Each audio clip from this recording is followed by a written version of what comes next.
Cardiovascular Updates, covering the latest breakthroughs.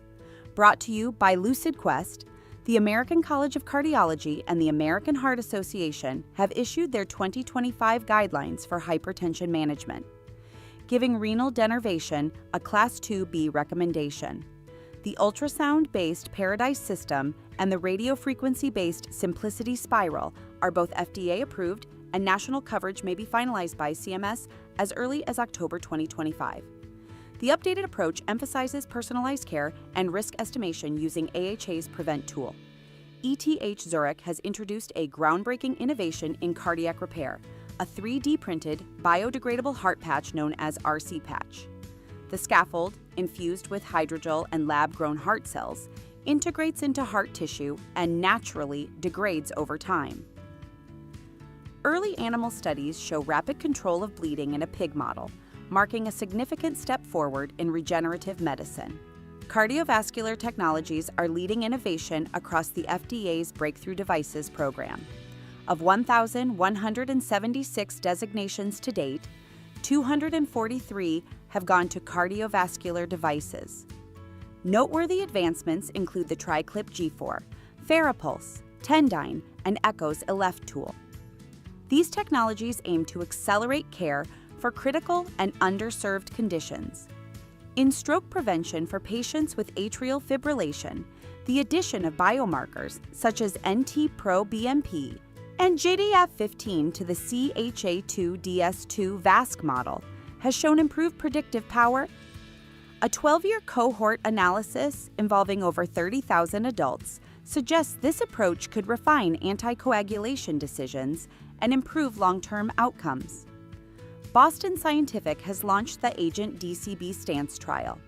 With more than 1,600 participants, the study investigates the Agent drug-coated balloon for treating de novo coronary lesions, particularly bifurcations and long lesions. The goal? Establishing a stent-free alternative for complex anatomies. Environmental health intersects with cardiovascular care in a new study on air quality. HEPA air filter use among individuals living near highways led to a reduction of 3 millimeters of mercury in systolic blood pressure. The study links traffic-related air pollution to sympathetic nervous system overactivity and highlights the potential of simple, low-cost interventions to improve cardiovascular outcomes. Merck will present significant cardiovascular data at the European Society of Cardiology Congress 2025. The company's pipeline spans atherosclerotic cardiovascular disease, pulmonary arterial hypertension, and heart failure with reduced ejection fraction. Key therapies include Winrevair, also known as sotatercept, and Verquvo or vericiguat. Results from the Zenith, Cadence, and Victor trials will be shared. The FDA has expanded the approved use of Repatha. The PCSK9 inhibitor is now indicated for adults at increased risk of major adverse cardiovascular events, regardless of prior diagnosis. It's also approved as monotherapy for patients with homozygous familial hypercholesterolemia. Repatha's updated label is supported by clinical data from over 57,000 patients. New data on atrioventricular interval management, or AVIM therapy, shows encouraging results in hypertensive patients with pacemakers.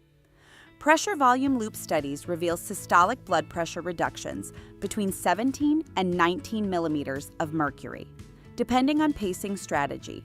The therapy may promote reverse left ventricular remodeling without compromising cardiac output. Finally, Japan has approved the Paradise Renal Denervation system for patients with resistant hypertension. The device, which delivers ultrasound energy via a hydro-cooling catheter, is the first of its kind to be approved in Japan. The decision is based on outcomes from the Radiance HTN TRIO trial, and it signals continued global adoption following earlier approvals in the United States and the European Union.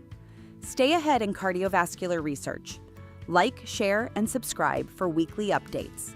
Visit lqventures.com or email us at info@lqventures.com for expert healthcare